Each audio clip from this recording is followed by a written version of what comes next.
All right, guys, I'm going to share with you something I found here. It's at Desmos, and I provide the link on Moodle for you, and you can play with it. Okay, and it's if you go to Desmos, open it up, and you hit get through Google. Go here to the where you have open graphs, and there are a whole list of things. Okay, if you wanted to go back and review some parabolas, lines, whatever, you can do that. Okay. For right now, I wanted to get you exposed to our trig function graphs. Okay. So I'm going to double click on that and open that up. Okay. So all right, here it is. Okay, we're going to open that graph right there. Okay. And of course, this is going to allow you to look at any of the graphs altogether. We get the sine graph. Now remember, now we're doing radians. Okay. So 1 revolution is 2 pi radians. Okay, so there we are with the sine. Starts at 0, pi over 2, the sine, the y value is 1, then down to 0. Okay, remember this is the same graph as we got with degrees, but now we're working with radians. Okay, beyond 2 pi is another revolution. Going backwards is the revolution in the clockwise direction. Okay. We of course can look at the cosine graph. Just click it on. Click off the sine graph. Look at the cosine. Again, no change. Same graph as we saw looking at it with degrees. Okay. Look at the sine and the cosine together if you like. Okay. And you can see there how they relate it. The same as what we said, sinusoidal graphs. All right. So a lot might be wanting to know what we've been looking at tangent. So let's look at the graph to tangent. Okay, here's the graph to tangent. This is the graph to tangent having all these periodic asymptotes. All these periodic asymptotes. How do they occur?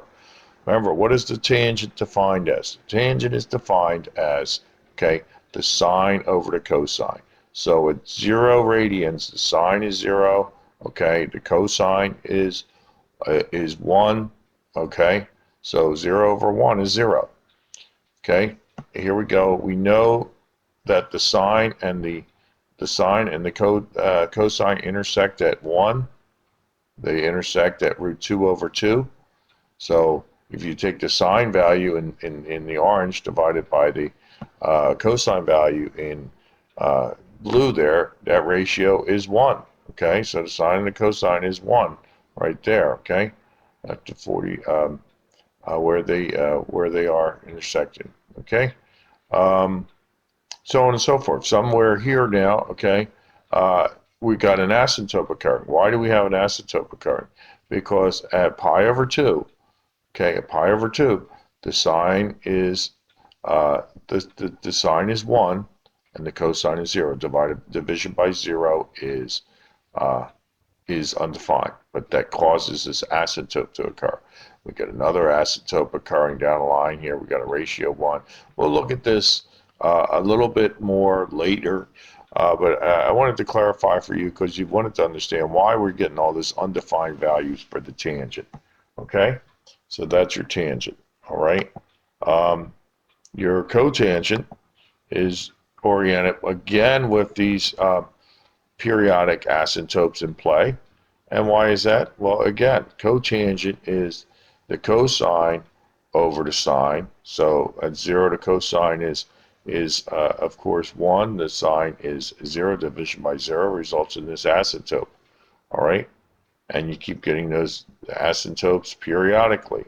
In fact, you get those asymptotes every pi value, every multiple of pi, you get those values. Again, we'll have more to say about that later. Okay, let's look at the sine graph and its reciprocal, which of course is the cosecant. All right, look at the graph that it produces. Here's the graph. And again, we have these periodic asymptotes occurring at all values of pi. And why is that? Well, because let's look at it. You have a value of 1 here.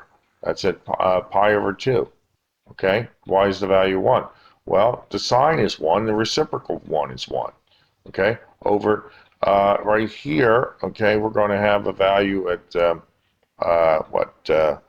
at 5 pi over 6 of 1/2, which is also a value over here at, let's see if we can pick that up, uh, at a value of 1/2, right?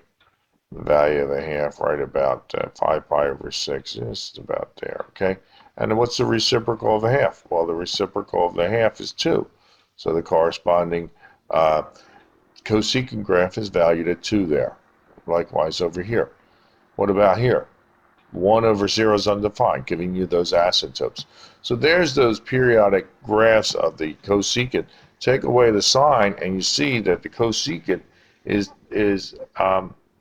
defined everywhere but where, bring the sign back. The cosecant is defined everywhere except for where the sign is 0. And so the domain of the cosecant is interrupted with those asymptotes. And again, we'll talk about that later. Okay, but also the range of the cosecant, which is black, is everything that the sign is not. Okay, so we'll see a similar relationship when we look at the cosine and its reciprocal, of course, which is the secant. Okay, so again, we have these periodic asymptotes, okay, where the cosine is 1, its reciprocal is 1. Where the cosine is 0, its reciprocal is asymptotic. So you have those periodic asymptotes occurring, all right, right there.